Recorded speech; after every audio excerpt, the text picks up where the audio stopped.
தளபதி விஜய் எப்பவுமே அவருடைய குட்டி ஸ்டோரி மூலமா எல்லா இளைஞர்களுமே இன்ஸ்பிரேஷன் பண்ணுவாரு.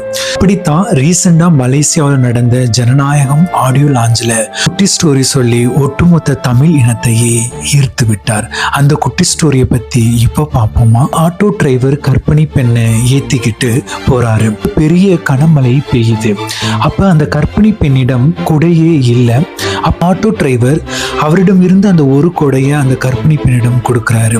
அப்ப அந்த கர்ப்பிணி பெண் சொல்றாங்க, நீங்க யாருன்னே எனக்கு தெரியாதே, நான் எப்படி இந்த கொடையை திருப்பி கொடுப்பேன்னு. அதற்கு அந்த டிரைவர் அந்த கர்ப்பிணி பெண்ணிடம் சொல்றாங்க, கொடை யாருக்கு தேவைப்படுதோ அவங்களுக்கு நீங்க கொடுங்கன்னு சொல்லிடுறாரு. ஹாஸ்பிட்டல் என்ட்ரன்ஸ்ல நுழையும் போது அவங்க பாக்குறாங்க, அங்கே ஒரு வயதான தாத்தா மழைக்கு பயந்துட்டு ஒதுங்கி நிற்கிறாரு. அப்ப இந்த கர்ப்பிணி பெண் அந்த தாத்தாட்ட அந்த கொடையை கொடுத்து நீங்க போங்கன்னு சொல்றாங்க. யாருன்னே தெரியாது, நான் எப்படி திரும்ப கொடுப்பேன்னு அந்த தாத்தா கேட்கிறாங்க. அதற்கு பெண் சொல்றாங்க, யாருக்கு தேவைப்படுதோ அவங்களுக்கு இந்த கொடையை கொடுத்துருங்கன்னு சொல்லிட்டு போயிடுறாங்க. அந்த பஸ் ஸ்டாண்டு போகும்போது அங்கே பார்க்கிறார், ஒரு அம்மா வாழை இலை பட்டையை பிடிச்சுக்கிட்டு பூ விற்கிறாங்க.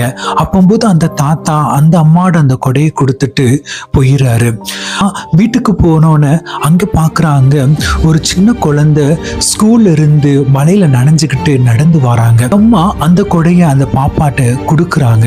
அந்த பாப்பா தேங்க்ஸ் ஆண்டின்னு சொல்லிட்டு போயிடுறாங்க. அவளுடைய தந்தை வாசப்படியில் நின்றுட்டு மக எப்படி ஸ்கூல்ல இருந்து மலையில் நனைஞ்சுக்கிட்டு வரப்போறான்னு யோசிச்சுக்கிட்டு இருக்கும் போது மகள் ஒரு குடை பிடிச்சிட்டு வீட்டுக்கு வர்றாங்க. தந்தை வேற யாரும் இல்லைங்க, அந்த ஆட்டோக்காரர் தான். ஆஃப் த ஸ்டோரி இஸ்,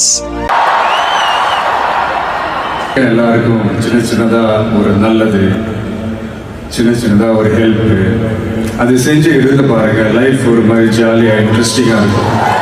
உங்களுக்கு பிடிச்சிருந்துச்சுன்னா உங்க ஃப்ரெண்ட்ஸுக்கு ஷேர் பண்ணுங்க.